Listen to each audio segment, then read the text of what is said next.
The games that do not count are over, and yes, now everything matters. We are through the morass of the pretend season. The regular season is at hand, and that is why we have called in the big guns and the lumber this morning on a very special live edition of Six Rings and Football Things, brought to you by WEEI, Odyssey, and 2400 Sports. You got the usual knuckleheads from Six Rings, your old pals Nick Fitzy Stevens and Andy Jumbo Hart, but joining us this morning, fresh off of looking like $1 million on the National Broadcasting Company's Sunday Night Football presentation of the Patriots and the Commanders, the one and the only three-time Super Bowl champion and NBC sports analyst, Devin McCourty, here to help us analyze and figure out exactly what we just saw in the preseason and what's going on with your Patriots. Dev, thanks for making a little time for us this morning, big guy. How you doing? No problem, fellas. How you guys doing this morning? It was a rough game last night. Yeah, it was. Yeah, well, we were on the air till I know you were on the air till after 11 o'clock, and we were on the radio till 1 a.m. last night, chopping up last night and trying to make sense of just what we saw last night and what we've seen all preseason long and exactly which direction this team is headed. So let me start with a quick one of our favorite little exercises here, Dev. If you could pick one word to describe the Patriots preseason on the whole, just one adjective, what do you think it would be? It would definitely be inconsistent. I think that's the one go-to, the games and training camp. What you watch, what you heard from people, you would like for it to just slowly be ascending and getting ready for the season. And it just seems like it was a lot of up and down. All right. So the question of the summer, the question since April has been Drake May. Actually, Gerard Mayo was just on our station, WEEI, and he said, this is a true competition. And then he said, and to this point, Drake May has outperformed Jacoby Brissett. As a former defensive player who's lived through some of these quarterback debates, I guess, in recent years with the Mac and Zappy era, who should be the starting quarterback for the New England Patriots when they head to Cincinnati for the opener? I still think it should be Jacoby Brissett. I think what you saw from Drake May is what you want to see. A young guy come in and just consistently get better. And I would say the good thing for him and for Patriots fans is he's gotten better despite some of the things that were going on around him in these games. But I think the biggest thing is turn on the joint practice against Philadelphia. We even talked to him in a production meeting, and he talked about how comfortable he was one-on-ones, 7-on-7, and then the team drill when you actually saw the offensive line, the offense go against a starting defense. It was a different story. It was really rough. And I would be hesitant to put him out there and everything's going to be on him to make the right checks. And I know David Andrews being out there will be huge when it comes to those things. But when your offensive line or you're not as good in other places, it's up to the quarterback to make it right. And for 20 years in New England, we saw a guy who could make things right no matter what was around him. It was incredible to see, but that's not the norm. And that's what I worry about. If you put Drake May out there too early, compared it to Mac last night on air, and somebody wrote to me, well, Mac had a great start. And I'm not talking about that. He did. But in 21, we had a lot of pieces around him that made sense. The offensive line was good. We added some weapons, Kendrick Bourne, Hunter Henry. But 2022, the O-line wasn't as good. Different things happened. What was surrounding him wasn't as good, and you saw it drop off a lot. And I think now you see him back in Jacksonville getting back to that. You don't want Drake May to go through that same thing. So I think that's what they need to be a little weary of. Yeah, Dev, it's interesting because we were even talking about this last night on our post-game show. I feel like there are two comps right now that are dragging fans, media, and everyone that's interested in the Patriots alike one way and the other. One is what happened with Mac Jones, starting out so great with you guys in 2021.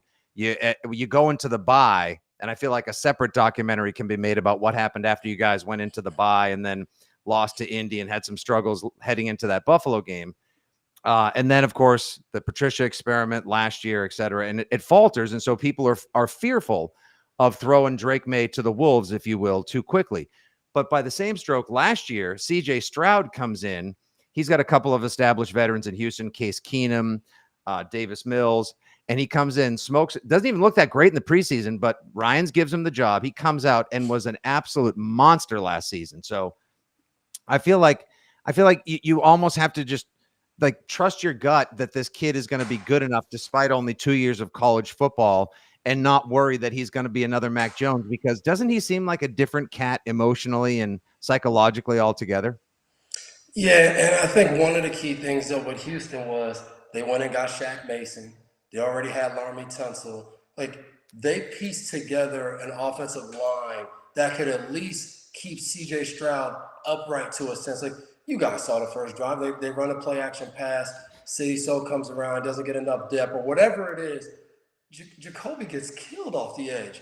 And I just think like we're not watching, like when we watch these preseason games, we're not watching the type of defense that I would expect a rookie to see in the regular season.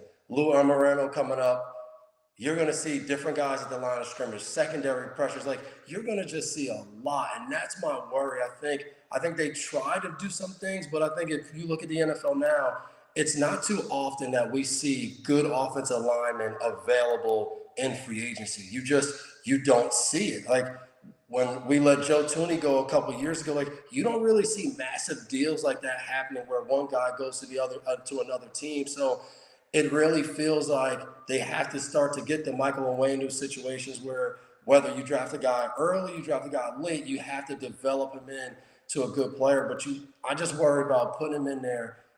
If they lose David Andrews to any type of 2 series, 3 plays, you got to sit there and be like, I texted him last night. I was like, hey, I knew you were a good player. I didn't know the thing couldn't operate without you, though. Yeah, this offensive line thing is, I don't even know how to describe it. I've not seen something this bad. I mean, we're at the point where, see, it's falling apart literally behind Fitz. The It's dynasty is literally falling apart. It's literally I bring up the O-line and pictures are falling off walls. That's how bad it is. They can't get when David Andrews isn't out there, they've struggled with just the shotgun snaps, the QB center exchange. As a guy who's been in locker rooms, and every year everything changes. So, the running backs are good this year, then they're not as good. Like, what is it like on a team where I know everybody wants to be good teammates and not point fingers and, focus on a quote unquote fatal flaw, but this O-line looks like it could be a fatal flaw to this football team. Like how do you deal with that as a player internally at other positions? Well, I think defensively, you got to keep going at them hard in practice every day. And I think one of the things that hopefully they get is they can solidify 5 guys that can be on the field and just take a ton of reps together. I think that's one of the biggest issues that they've had, even as you talk to the offensive line, is like if we get in a little bit of a groove, Vidarian Lowe had been playing decently well for them. And then he gets hurt, and they've been up and down just with some injuries and guys being in and out. And I think you already knew that this offensive line struggled last year. You're going to have some new pieces in there trying to figure out some things. Is Big Mike going to be at guard, at tackle? I think if you could have 5 guys and then a 6th guy, depending on where Mike plays, guard or tackle, now you would start to build a rhythm. But it's really hard for any team to go through training camp and not have the same guys consistently in there from an offensive line standpoint. But I think from a team standpoint, you just got to keep at it. It sounds ridiculous. I talked to my brother the year he was in Cleveland. They went 0-16, and he was like, it was insanity. Like we woke up every week, every day, came in every week and was like, this is what we're going to do. Game plans in, and we're going to go win. He said, and for 16 weeks, we lost. And we still believed if we would have played a 17th game that year, he said, we still felt like what we were going to do was going to bring us a win. And I think that's what football is. It's the monotony over and over, and that you just hope. I think this team is very similar to Arizona more than Houston, where it's like, all right, you don't have all the pieces you want. You're starting to try to establish. You got a Drake May, and you have these different people. How can this team be one way in September? Maybe they don't win a lot of games, but by the end of December, you look and you say, well, like, a lot of guys got better. The culture's being built. Maybe now the future can start to kind of go and be assembled. And, we'll see what Arizona looks like this year. But I thought that was a good comparison. If they just kept putting pieces in place that maybe didn't work for the last year, but they were hoping down the line it was going to pay off. Yeah, a couple quick thoughts to what you said, Dev. Number one, you were so spot on about the Houston thing. Last year, even on our radio show and this podcast, we were hammering home the point that Houston they did exactly what you're supposed to do with a rookie quarterback, kind of like the way that the Bears have given Caleb Williams all these weapons, a deep guy, a good new running back, maybe the best hands in the NFL, and Keenan Allen. Last year, they decided Houston was going to just go fundamentally in the trenches, like you said, with Mason and Tunsil and everybody. They traded for a tackle from Arizona last preseason, so they shored up the line. That makes sense. Last time you guys won the Super Bowl, what was the one stat that rung truest that kind of doesn't get discussed often enough is that everybody across the entire line didn't miss a single game. You guys had the same offensive line as on an 11-5 team with an epic postseason run, and that kind of continuity is just so important. And last night we were, saying in jest, somebody should drive up to Dante Scarnecchia's house in like Dedham or Walpole, wherever he lives, with one of those giant grand prize bank checks from like Publishers Clearinghouse and just be like, you fill in the amount, Dante. That's fine. You just let us know how much it's going to cost. Isn't it crazy though? How many years have we talked about like how can we get Dante Scarnecchia back? When he first retired, it was like, how do we get him back? Then he retires again. It's like, how do we get him back? I mean, it's a kudos to him. The guy's absolute legend. I've never seen a guy who can get more out of a group of players and players individually like Scar could. It was, and he didn't do it in a nice way, and every guy loved him. So that was always unique to me. I'm glad you say that because I think he is one of the most miraculous people that's ever walked the planet because I've never heard a meaner coach. He could absolutely undress and shred linemen, and they would like lay down and let him walk on their backs. Like he's one of the miracle motivators and leaders that I don't think people understand. I actually traveled with him a couple of years ago to a pro day at Vanderbilt, and he was talking to like 3 linemen pre-draft, and he's not big. Like he's just kind of walks in with his shorts on, hands in his pockets. And he starts talking, and these guys start sweating and stammering and babbling, and like he is the most intimidating. But Bill was intimidating too. But I'm not sure Bill always had the same amount of pure love that Dante had. So I'm glad you bring that up, and that's where we are with this whole coaching staff, right? They're trying to figure out Scott Peters. He's an experienced coach, but now he has to build those bonds. And Gerard Mayo is learning on the fly here. How much do you think the coaching right now is going through their own rookie struggles, like learning on the fly, making mistakes? Oh, probably shouldn't have said that, Gerard Mayo. Burn some cash, put that one away. Don't ever say that again. Like, how much are the coaches learning like we're going to see young players learn?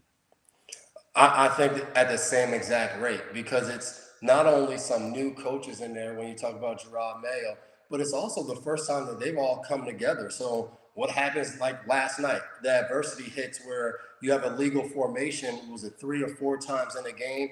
What's the reaction? And I know, talking to the guys like Gerard Mayo before the production meeting, he said going into their first preseason games, he preached poise on the headset. He's like, we don't want the headset, everyone's going nuts, cursing guys out. And he said, because then we lose focus on where we're at in the game. And then we can't tell the guys to settle down one play at a time when we're going nuts. So I think it's a lot of that. I think these coaches are now ingrained into a system, into a culture, into a team that you haven't really had anything to do with. So as an offensive line coach, you come in, these are all new faces. It's not like you're coming in and you're like, hey, I know I got like my 5 guys that have been here. I'm gonna get to know them. No, it's like, all right, I know David Andrews has been here. I know Michael Owenu is going to be here. He's now, turning the page into a young guy, now into a veteran.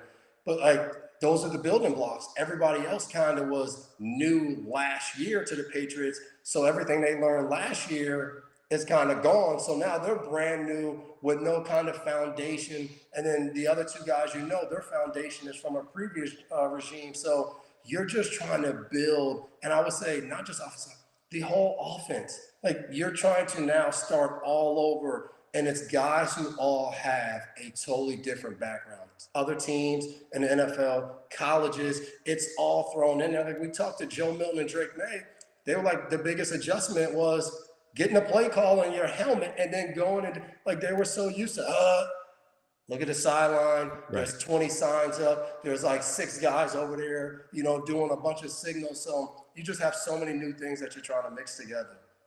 Yeah, and you speak to culture and establishing the method and manner in which Gerard Mayo wants to run things, and it's going to be a shame if it all gets blown up per se, if the offensive line is so bad that the offense can't actually ever get in gear, and then they would, as would be the case a lot of times, subsequently leading up to your retirement, and even last year, lean on the defense too much, and then that puts pressure on the defense to hold ground, and then you end up having hot mic issues where Jabril Peppers, runs over to Saquon Barkley afterwards and says, "You lucky we asked." And that's funny. It's still funny, by the way. I almost printed those shirts. Are you an XL?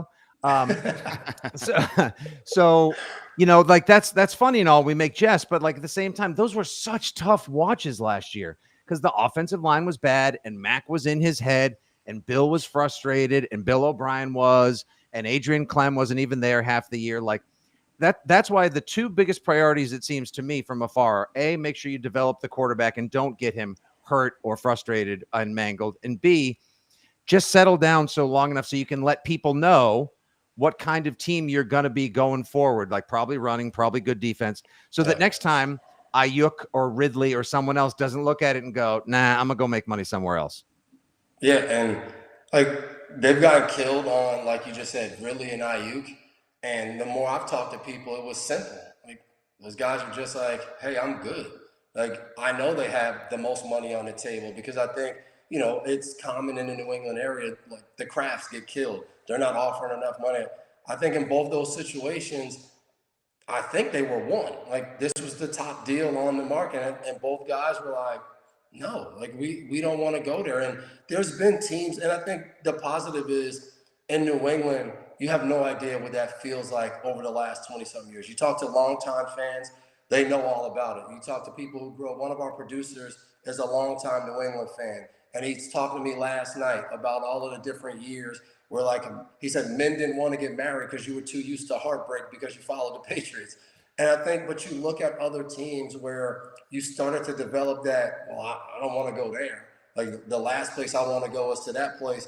When I first got in the league, Jacksonville was kind of like that. Like you didn't want to go to Jacksonville because they talked about the games are going to be blacked out and all of that stuff. You look at Jacksonville now. I mean, look at Buffalo. What was it, like 14 straight years?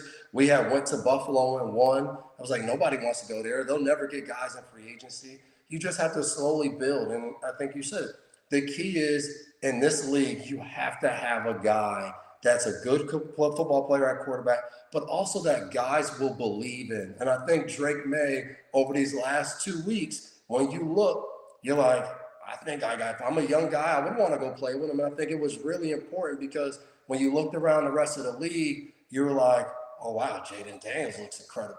Caleb Williams looks incredible. Bo Nix looks really good. Michael Penix Jr. is not going to play, but, the snaps he got, that looked pretty good. And J.J. McCarthy, very limited, but you were like, every doubt they had, he kind of showed that it wasn't true. And I think it was so cool last night seeing Drake May because it was like, hey, no one taught him footwork. That's going to be his struggle. And you're watching him, he climbs up in the pocket, he delivers a throw. So every coach was saying it. AVP, he said the thing they love about Drake May is he can process and get better. And I would say over the last few weeks, you've seen that. Now it's just about, hey, I hate to say it, but it's a low chance this team is going to be playing for a Super Bowl this year. So, yes, you want to win games, you want to be competitive, but you also want to keep in mind we're getting better. We're getting better. There's a plan in place. And I think they have to try their hardest to stick to that and not fall into, because if this doesn't start off well, everyone's going to be chanting every game, we want May, we want May. And you have to really know, is he ready to go out there? Is this the best thing for our organization? If it is, then you go. Run with it and go. But you have to know once you do that, you really can't come back from that and change it up.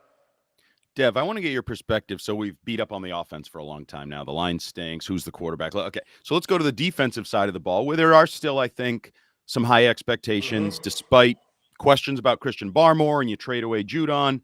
And one guy I want to get your perspective on is a guy I'm a little hesitant to put in Canton, I guess, as Bill Parcells would say. Christian Gonzalez, super talented. Like, he appears to have the total package. But the reality is he played 3.5 games last year in the NFL. And the harsh reality is week 1, he's going to see Jamar Chase, and then he's going to see Debo, and then he's going to see Waddle and Hill, and like that's coming at him. And you lived that world. You were an all-pro rookie cornerback who I think, I don't want to speak for you, like learned that, well, that came a little easier than it maybe should have. And then the second year there were some lumps. So what is this year going to be like for Christian Gonzalez? Great talent, but massive challenges.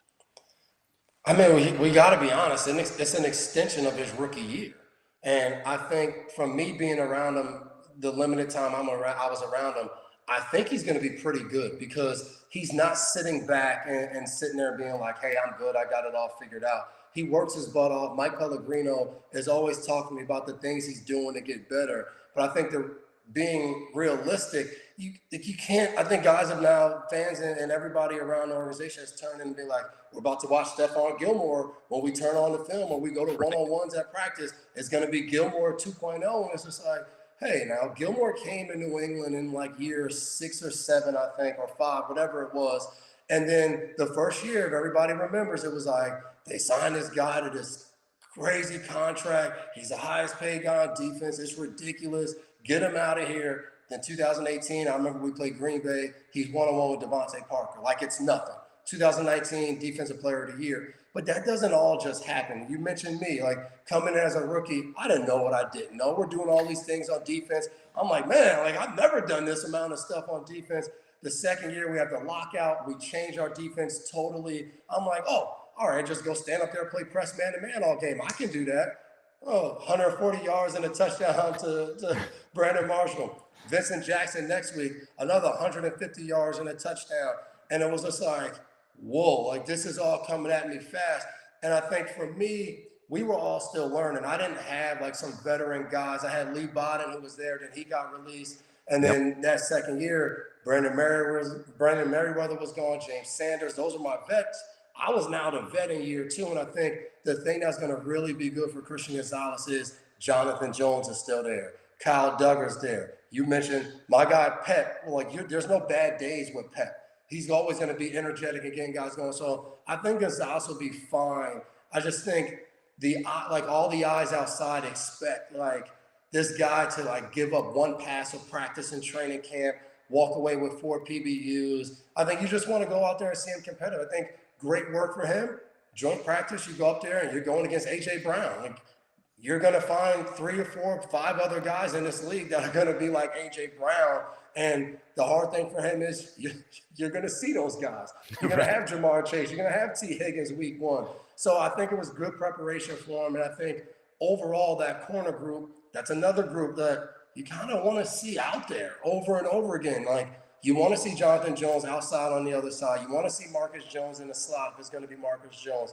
Marco Wilson has showed up and played really well. But you want to start to, now is the time of the season where all the guys that are going to be out there, let them go play ball. Like, let's see them out there. Let's see what the starting defensive line is going to be. How's it going to look without Barmore? How's it going to look without Judon? Let's see those guys out there over and over again, and they'll start to build it in practice. And we didn't really see in the preseason, but I think their health on defense is going to be a big part, especially in the secondary at corner.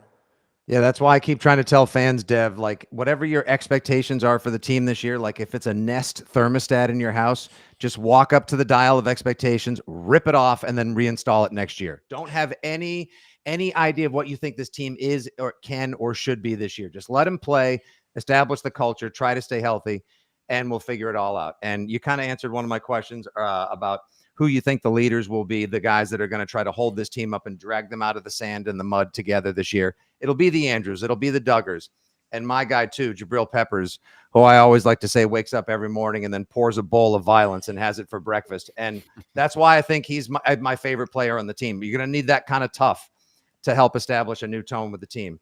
You've been incredibly generous with your time this morning, man. We really appreciate it. I'll just get you out on this last quick one. Who in the preseason not named Drake May would you say impressed you enough that you're going to be looking to him or these couple of guys as potential future Patriots who are going to sell jerseys in the pro shop and light up the smiles on the fans in the stands? I think obviously Polk. I personally think they need to put the young receivers out there and let it do what it does. Like let Javon Baker. He's a little behind. It seems like of figuring everything out. let him get as many reps as possible. Let Polk get as many reps as possible. I think both those guys have shown some explosion. I think the offense will center around in the passing game, and it'll center around Pop Douglas. I think he's the one guy who's just a little different than everybody else. I know he's small, but when you watch him, you watch like Tech Dell in Houston, they just have a certain level of quickness and speed that you're like, all right, those guys are elusive.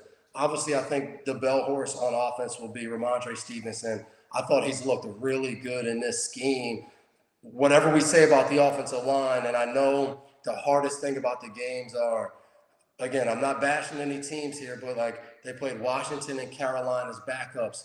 Whatever we think Washington and Carolina will be with their starters, they played against their backups. So they were able to run the ball a little bit against Philly with Ramondre, but I think he'll be somebody that they count on. We already talked about Gonzalez.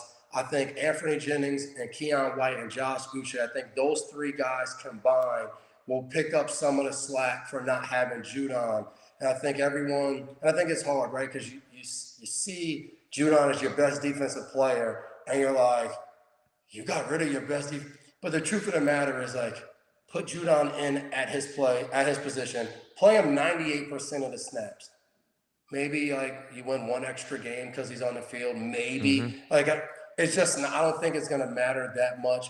I'm looking forward to that. And I think my two favorite guys is what you just mentioned, Fitzy. It's going to be Duggar and Peppers. I think they're going to make, on defense, they're going to make the most wow plays where you're like, oh my God. How does this guy like Jabril Peppers in joint practice? Like, I don't even know. It's hard to set up a situation where you just run through guys' chests in joint practice because it's a controlled tempo. Like, guys are coming down the block, and he's not breaking stride, just running through guys. So I think him and Duggar, they're gonna need them to be out in front, leading, doing those things. And then I think the ultimate leader on the team will be Juwan Bentley. I think he's a guy that wasn't out there in the preseason dealing with some injuries. But I think he's the guy, offense or defense. I think he's like that number one leader. I think it's like a part of his DNA of how he is. David Andrews is going to lead by example all day long. I think Bentley will be the guy. He's the guy that has a mix of, he got in there for that last Super Bowl as a rookie. He's seen certain things. He has no problem stepping up, speaking. I think they're going to need him, especially when adversity hits him. I don't know when it'll hit. It might hit week one, going against Cincinnati, a team that I think everyone's crowning a little too early. They've had some problems staying healthy. They struggled last year. Burrow got healthy a little bit, then he got right back hurt. So I think New England has a chance that, again, I don't think this team's going to be great, but I think they have a chance week one to go in there against a good football team on paper and maybe show, hey, we can be competitive. Maybe they don't win, but maybe they go and show, hey, we're going to be a pretty good football team. And I know the guys on defense, I heard Gotchow talk about it.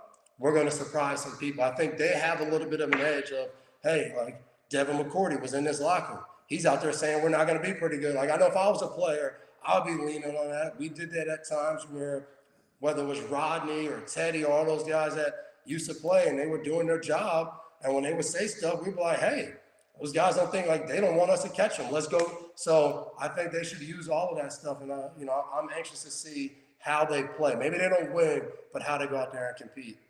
Well, I've been doing my part because I've said that there's a chance they lose all 17 games. So if they can't get motivated by me saying that, I mean, what else is going to motivate them? Yeah, all screw you, Hart. That's not good culture building. So if we say build a culture, losing all 17, my brother said when they did it in Cleveland, he was like, I don't care what you say. You're doing the draft picks and we're going to be good someday. He was like, Cleveland will continue to struggle because losing to win just doesn't work. It just doesn't work.